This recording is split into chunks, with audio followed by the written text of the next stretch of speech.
Hello les amis, j'espère que vous allez bien. Alors je fais vite une petite vidéo pour Maxime qui m'a demandé plusieurs fois de faire une vidéo sur les agrumes. Alors comme j'ai un petit peu de temps, je vais vite faire cette vidéo.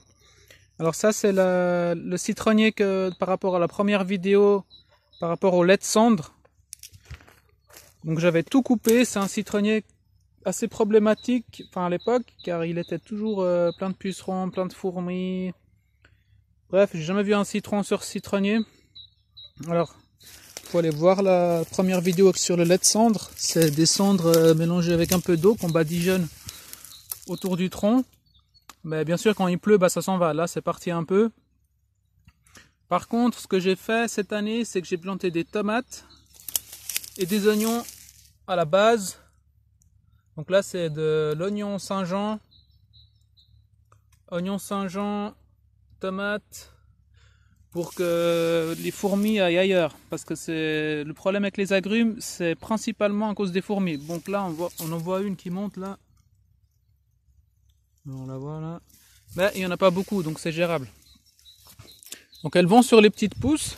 Donc je crois que la combinaison lait de cendre plus tomates et oignons en bas, ça marche assez bien, parce qu'il n'y en a vraiment pas beaucoup sur celui-là.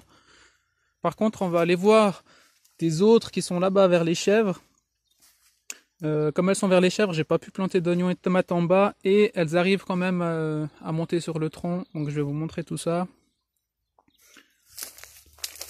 Mais celui-là, il commence à bien reprendre, et d'ici un mois, je vais greffer la variété Mayer. C'est un super citron, donc je garde ceux-là à côté pour les greffer dans un mois.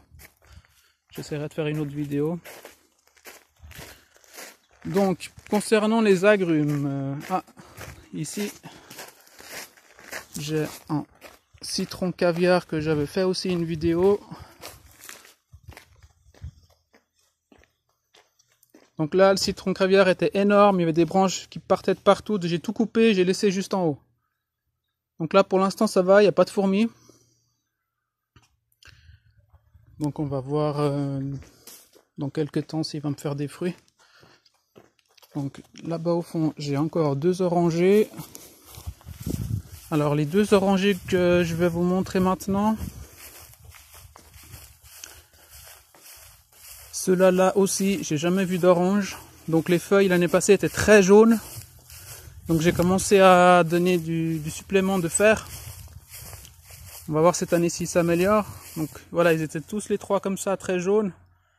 Pas de fleurs. Donc j'ai commencé à leur donner un peu d'eau riche en fer. Et ils commencent à devenir plus verts. Et il y en a même un qui est en pleine floraison. Donc voilà, là c'est les fleurs d'oranger. Donc là en bas j'ai mis aussi des poireaux perpétuels. C'est quoi cet insecte? Ah, je connais pas celui-là. Alors j'ai mis des poireaux perpétuels en bas aussi pour le même motif. Et ça a l'air de marcher, il n'y a pas de fourmis. Donc celui-là est déjà bien vert. Je les ai pas taillés car ils n'étaient pas trop infectés. Donc on va voir. On verra qu'est-ce que ça donne. Donc voilà, ça c'est les orangers qui étaient en très mauvais état. Commence à se reprendre. Là je viens de planter un Mapo. Tangelo Mapo. Là c'est un pêcher. Roussanne de Rodez, excellente variété. Là j'ai des Miscanthus giganteus qui sont en train de pousser. Donc il y en a tout le long. Donc en été ça monte jusqu'à 3-4 mètres de haut. Ça fait de l'ombre partout parce qu'il y a beaucoup de soleil ici. Donc là c'est kaki. Et on va aller vers les agrumes. Vers les chèvres.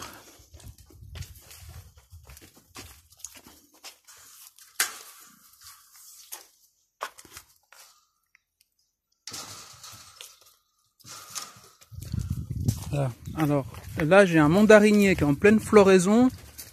On a vraiment beaucoup de fleurs, donc j'espère qu'il y aura plein de mandarines.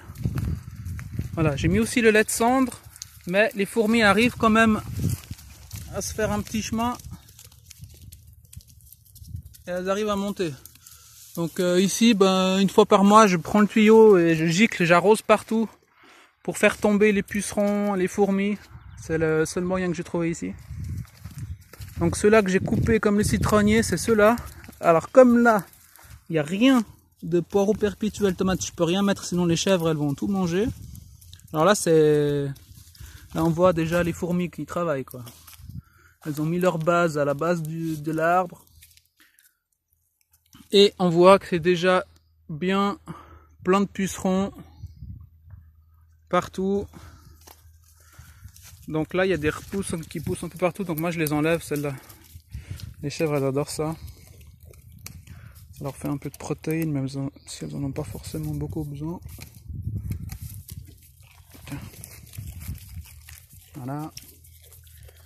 Donc là, je sais pas ce que je vais faire. Je vais essayer de voir si il existe une autre solution sans planter de plantes à la base. Je vais remettre une couche de lait de cendre juste en bas du tronc. Et bon, on verra ce que ça donne. Donc là, pareil, mais moins attaqué que l'autre parce qu'il n'y a pas de base. Elles n'ont pas fait leur maison à la base du tronc, enfin pas encore. Et puis j'avais déjà mis une couche de lait de cendre au tronc. Donc là ça a l'air d'aller un peu mieux. Les repousses, bon il y a quand même quelques fourmis. Mais ça a l'air d'aller mieux. Je ferai une vidéo dans quelques mois pour voir comment ça pousse. Voilà. Et en agrumes, voilà, c'est tout ce que j'ai pour l'instant. Voilà. Spéciale vidéo pour Maxime. Bye.